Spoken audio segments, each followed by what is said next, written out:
Halo, kembali lagi bersama kami di Partai X.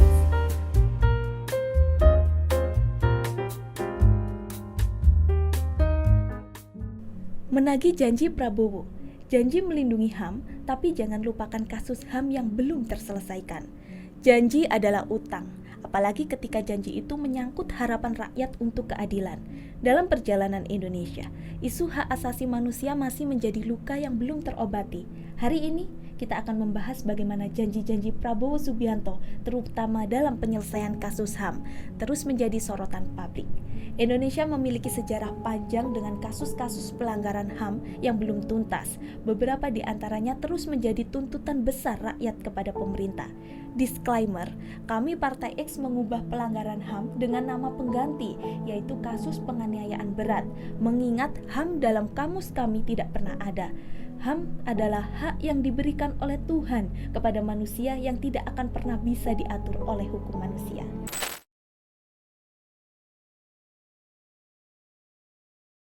Pada akhir tahun 1995, Prabowo Subianto diangkat sebagai Komandan Jenderal Danjen, Komando Pasukan Khusus Kopassus, sebuah unit elit dalam Tentara Nasional Indonesia Angkatan Darat.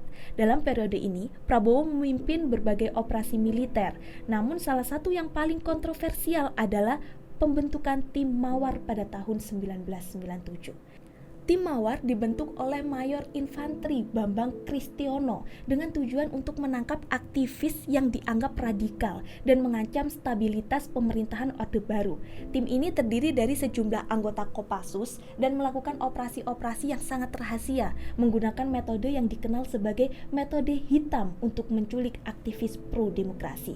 Dalam rentang waktu 1997 hingga 1998, tim Mawar terlibat dalam penculikan 23 aktivis, di mana hanya 9 orang yang berhasil dibebaskan, sementara 13 lainnya hilang tanpa jejak. Operasi ini dilatar belakangi oleh ketegangan yang meningkat menjelang pemilihan umum dan reformasi di Indonesia. Keterlibatan Prabowo dalam operasi penculikan ini menjadi subjek perdebatan yang intens.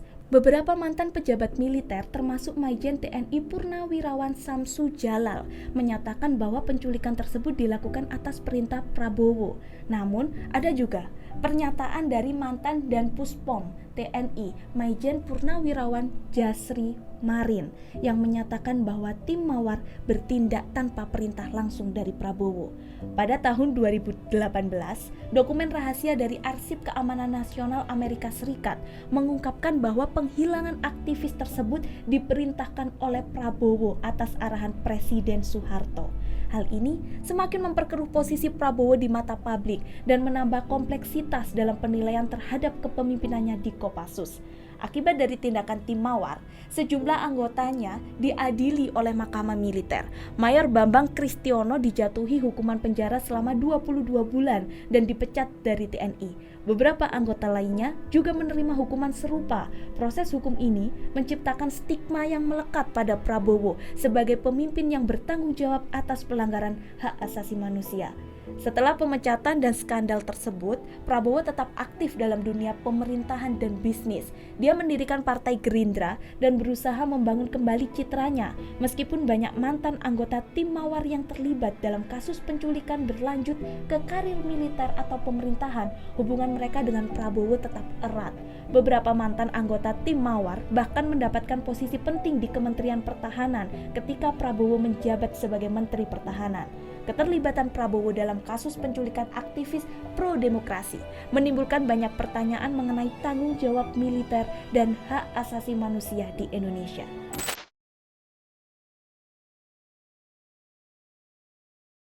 Dari masa Orde Baru hingga era reformasi, kita mendengar suara mereka yang kehilangan, para keluarga korban tragedi 1998, kasus Semanggi, tragedi Tanjung Priok, Talang Sari, hingga pembunuhan misterius yang dikenal dengan Petrus. Mereka menunggu bertahun-tahun, bahkan puluhan tahun. Mereka bertanya, apakah keadilan hanya mimpi? Dalam setiap kampanye, nama Prabowo Subianto sering muncul dalam diskusi seputar pelanggaran HAM. Sebagai salah satu tokoh besar militer di masa lalu, ia menghadapi sorotan tajam atas keterlibatannya. Prabowo tidak pernah berjanji akan menyelesaikan persoalan tersebut, tetapi Prabowo menjanjikan akan melindungi hak asasi manusia, HAM, seluruh warga negara dan menghapus praktik diskriminasi sesuai dengan tata aturan yang berlaku. Hingga saat ini, keluarga korban masih berkumpul di depan istana setiap Kamis, membawa foto orang tercinta yang hilang. Mereka masih menagih keadilan dengan harapan yang semakin pudar. Salah satu kasus yang terus menjadi simbol ketidakadilan adalah tragedi Semanggi 1 dan 2. Peristiwa ini terjadi pada tahun 1998 dan 1999. Ketika mahasiswa turun ke jalan untuk menyuarakan reformasi, tetapi mereka dibungkam dengan peluru tajam. Puluhan orang tewas dan hingga kini belum ada satupun pelaku yang dihukum. Dalam prinsip Partai X, Pancasila disebut sebagai sumber dari segala sumber hukum. Sila kedua, kemanusiaan yang adil dan beradab, mengharuskan negara untuk menegakkan keadilan tanpa diskriminasi. Kasus-kasus pelanggaran HAM yang belum terselesaikan, seperti tragedi Semanggi dan penculikan aktivis 1998, mencerminkan kegagalan dalam memenuhi sila ini. Jika pemerintah ingin merealisasikan janji perlindungan HAM, penyelesaian kasus-kasus ini harus menjadi prioritas untuk menunjukkan bahwa keadilan benar-benar ditegakkan. Bagi para korban dan keluarga mereka, ini bukan hanya soal keadilan. Ini adalah soal hak untuk hidup dengan damai tanpa rasa takut, tanpa bayang-bayang kehilangan yang tak berujung. Akankah janji itu ditepati? Setidaknya Prabowo harus melindungi hak atas keluarga korban penculikan dan menghapus setiap praktik diskriminasi yang mereka terima.